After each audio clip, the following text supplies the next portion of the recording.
So Scott, you have this really interesting concept that we're talking about, and you had a term for it that we talked about before the show that you use internally at your company. But when it comes to experimenting with different things in sales, like reality is, especially with, now we're in this recession. A few months ago, we had a bunch of companies that were reporting loss of earnings, and they were letting a bunch of people go. People are still getting let go, but now we're officially in the unknown that we all talked about. We're always trying to experiment with new things that can overcome either economical problems that we're facing, or even internal problems we might be facing based on our company, our product, our market, those sorts of things. And then we have to iterate those things, which is even tougher, and then if it's successful or not successful, we have to figure out how to operate and replicate if it is successful, or go back to the drawing board if it's not. So it's a lot of stuff. And I'm sure any sales leader listening is like, wow, I'm going through this right now, or I just went through this, or we're done with it and we're trying to figure out what's next. Or even individual contributors are probably listening when they think about their own sales process or their own marketing process or their own way that they're doing, customer success and account management. And they have to do things, in the same way. They have to find out what works for them and what doesn't work. So it's this concept of experimenting and iterating. And you specialize in this and you have a really good talk track around it. So I kind of want to understand, what is this? How do you officially call this term? You give me a really cool terminology that you all call it. How do you use that term, and then what does that mean to you and your company? Sure, Chet. So what you're talking about is what we refer to as conscious iteration, and there's a very specific reason that we call it that. You could also call it intentional iteration. But so if you think about it, the process of optimizing your go-to-market motion, whether it's on the top of funnel stuff that marketing's doing, whether it's bottom of funnel that sales doing, or, the holistic view. The process is really a series of iterations that all of us go through. There is absolutely no company that emerges out of the corporate womb, if you will, and has a finely tuned go-to-market engine. It's just, we try stuff, we try again, we try again. What we've noticed over the years is there's a whole bunch of companies that try a bunch of stuff and just barely get better. And there's a few select companies that try a bunch of stuff, and everything they try seems to progress them forward. And the difference that we've seen between those two types of companies is what I would call the discipline with which they have an experimentation culture. So what does all that mean? If you think about science, which is where experimentation started, they are very diligent about designing their experiments. Scientists are very diligent about designing their experiments. And part of the reason is because you have to know for sure, did it pass or did it fail?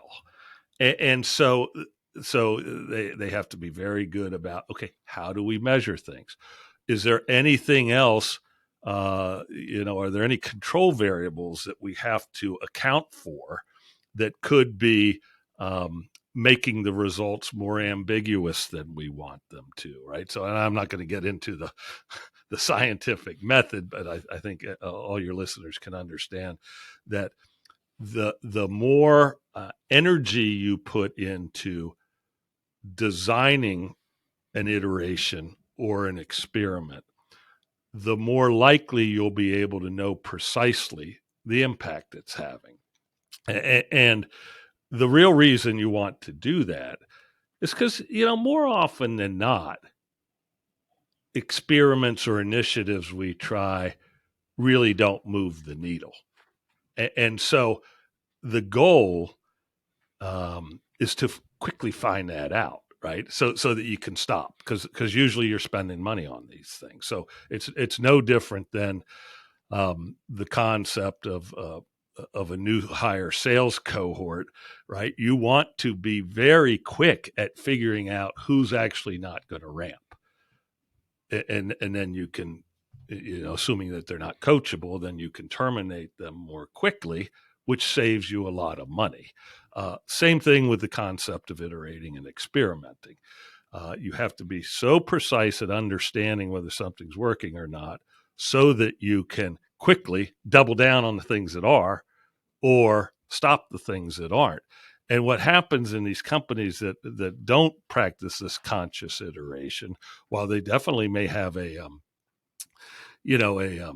culture of innovativeness and kind of let's try new things, they all start to blur together.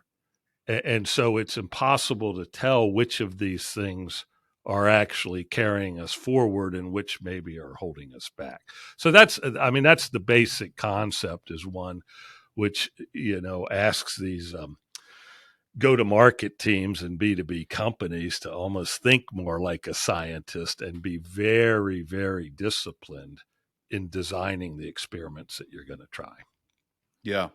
Yeah, it is super important, especially with like every department always having different initiatives, and sometimes it feels like 9 different things are going on at once. Especially, I've had multiple times where it's like, oh, the CEO or founder definitely listened to a podcast and now wants to try something, or they read an article or saw something on Bloomberg and they're like, yeah, let's go try that. And it's like, all right, you got to learn those ones where it's like, hey, either this is like a full thing that we need to experiment with, or this is something we just need to try for a week or two to let the Yeah. CEO feel good about it. So I'm a big fan of like tactical how-tos.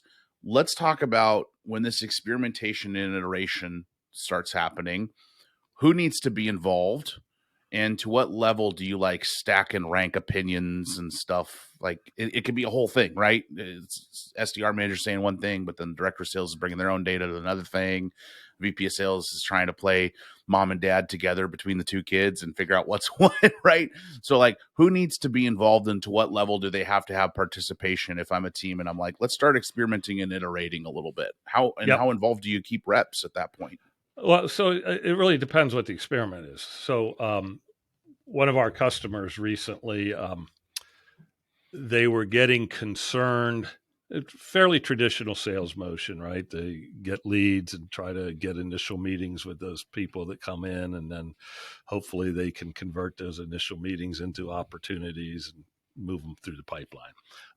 They were having challenges. They were getting a fair amount of top of funnel activity and middle of funnel, which is what I'd call these intro discovery meetings. But they were having a hard time converting those initial meetings into legitimate sales ops in their pipeline. And they were converting way less than they thought they were going to be, right? And so, they basically said, well, it feels, and this is sort of talking to a number of the key salespeople, it feels like we're not managing to create enough sense of urgency. Because everyone sort of says, oh, I love what you guys are doing, right? But then doesn't go anywhere. So and yet in this particular case, what this company did was somewhat related to some very high priority stuff for their customers. So anyway, they said, let's look at the way we're doing discovery. Potentially, we're not extracting enough pain that creates urgency, et cetera. So they decided that they were going to basically experiment with a new approach to discovery that was a little bit more scripted, but basically had a very pointed way, not at shaming the customer if they stayed with status quo, but helping the customer realize that status quo was really life-threatening to their business, right? And so they said, okay, what do we expect the outcome to be? Well, first of all, who needs to be involved? Well, are we doing this across the whole sales team? Just a couple salespeople? And you could do either, right? But you have to be clear that that when you look at the results, it's unambiguous that the results you're seeing are related to this adjusted discovery as opposed to something else, right? In this case, they decided to do it across the whole sales team. That it was a little easier to measure, right? And then they said, we're going to try this across the whole sales team. The expected outcome, and they wrote all this down, right? So I think the first how-to is, whether you use some software or whether you're using paper, you have to codify your experiments. So write them down. What are you doing? what do you expect the outcome to be? How exactly are you measuring it? In this particular case, there were three different metrics these guys were looking at. One was the conversion rate from meetings held to opportunities. One was the conversion rate from stage 1 to stage 2, because they wanted to see whether if they, created more urgency, if they'd actually move farther through the funnel and through the pipeline. And one was the cycle time from stage 1 to stage 2 to see if there was urgency, it would move quicker, right? So they were very, very explicit about what measurements they were going to look at to determine whether this adjusted approach to discovery was going to make a difference or not. And then they sat and agreed that, okay, how long should it take us? Well, they were seeing enough first meetings that it really wouldn't take them more than 30 to 45 days. So they agreed that at day 30, we'll take a look, but at day 45, we'll make a decision, right? And so all of this is basically getting organizational alignment so that everyone's on the same page. They understood why they're doing something. They understood how they were going to evaluate it, how long they were going to give it.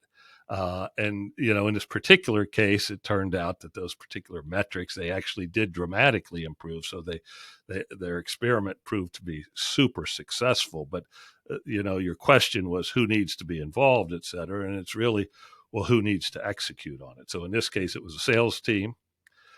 Was a sales leader, and they had an enablement person who was typically the person building the sales deck and stuff like that for the sales team. So they were all the ones involved, and then they had to get the RevOps people to make sure that they had a way to measure those three metrics properly. And then, then they would meet once a week, but they also had this meeting, pre-planned meeting at day 30 and pre-planned meeting at day 45, at which point they would make their final judgment. So that, again, think about that. It maybe feels very rigid, but it creates such alignment then that it's just very easy to make decisions, right? Did the data prove it out or not, right? And nobody will go, well, let's keep trying, right? I mean, maybe they would if it wasn't costing them anything. But anyway, so that's my answer to that. It's who's got to be involved to execute the thing, and you've got to involve certainly the ops people that are so they can enable the ability to measure these things. Yeah.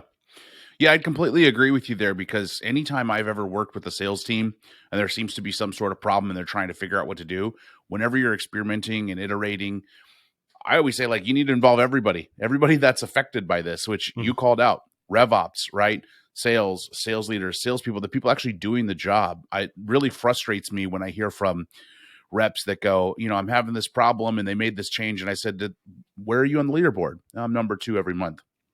What did they ask you about this change that they were making? Did they talk to you at all about it? Did they get your opinion? No. And then I talked to sales leaders who were like, oh, we just made this change, but I have no buy-in or adoption from my people. Okay, how many people did you talk to? None of them. Who implemented this change? Me and my leader. Okay, well, why didn't you talk to the people that are actually doing the job? They're going to be your best source of feedback. Similar to the customer story that you drew out, where you were saying, the salespeople were saying, hey, we feel this is happening on our discovery calls.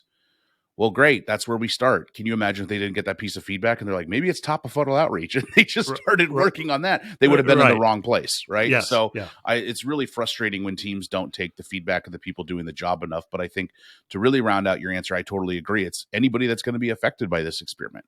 Go ahead. I'm sorry, Chad. Well, I was going to say, it affects everybody's numbers, right? If we start seeing a decrease in the numbers in the wrong way, there are people that are going to be responsible for that number, and they need to be as involved in the decision as you. But continue with what you were going to. Yeah, I was just going to say one other thing that we have seen companies do, particularly when it relates to experimentation of things on the sales or SDR, BDR side, is let's say you're changing let's say it's a BDR prospecting, and you decide to change the script. Even if you get buy-in, which you should make sure you're communicating to the BDRs, and probably the reason you're changing it is based on things they told you anyway, right? But then you need a way to test compliance, right? How can we evaluate the impact if we don't know whether everyone's actually trying this new script or not. And so what we've seen be very effective in that kind of mechanism is people use these call recording tools like Gong or Chorus, where you can actually then um, implement some trackers that basically trigger if the script is being followed. And again, I know it feels kind of big brother-ish, but right, companies are spending a lot of money in sales and marketing, a lot of money trying new things out.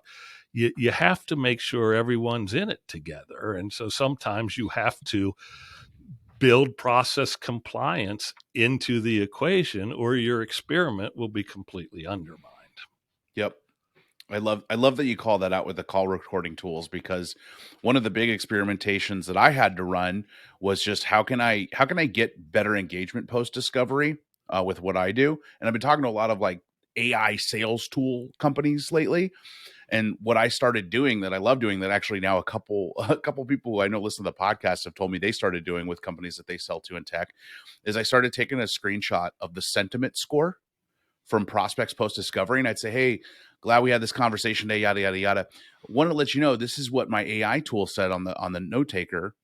Wanted to know if you feel this is closer to 10, absolutely agree, or closer to 0, don't agree. And what it's doing in their mind is, if it's 0, don't really agree. I mean, I want to know the problem as fast as possible so I can understand the difference, right? It's like I always tell people, go for no. I want to hear it's too expensive so I can understand their frame of reference. I want to hear we can't do it this quarter so I can understand where their priorities shifted. But if they say 10, then I'm just affirming in their mind, even if they're being too nice to me, even if they're just being nice to get me out of their inbox, I'm Right. still using something as my reason for follow-up later. You told me it was a 10. Yeah, I And then like they that. can come clean and go, well, it's not really a 10. I was just, blah, blah, blah. And then I can get to that no faster and get the problem and get the sale. And if it was a genuine Didn't 10, want to hurt your feelings, Chet. exactly. Yeah. And I'd love to hear that. And if it was a genuine 10, then we're just reaffirming that value, right? So Mm-hmm. that was an experimentation that I had to run myself a couple times. Got one person who said, this is a little weird that you did that, but the other 18 people absolutely loved it. And one guy was even like, this is a great sales trick. I'm going to use that for my team. And I said, yeah, run with it. It's a great sales play. But I love the thought that you have going here with this, this implementation process that you're running and how you're doing it for people. As we run out, close out the episode here,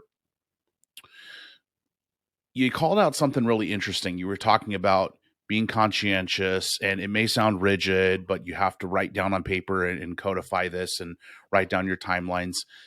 Look, Scott, this can be a big initiative for companies to tackle. And again, as we were saying at the beginning of the episode, sometimes you need to take it really far because it is a really important thing. Sometimes it's just something to prove out a tiny little model or disprove a tiny little model that the CEO was thinking, maybe we should do this because of something they heard.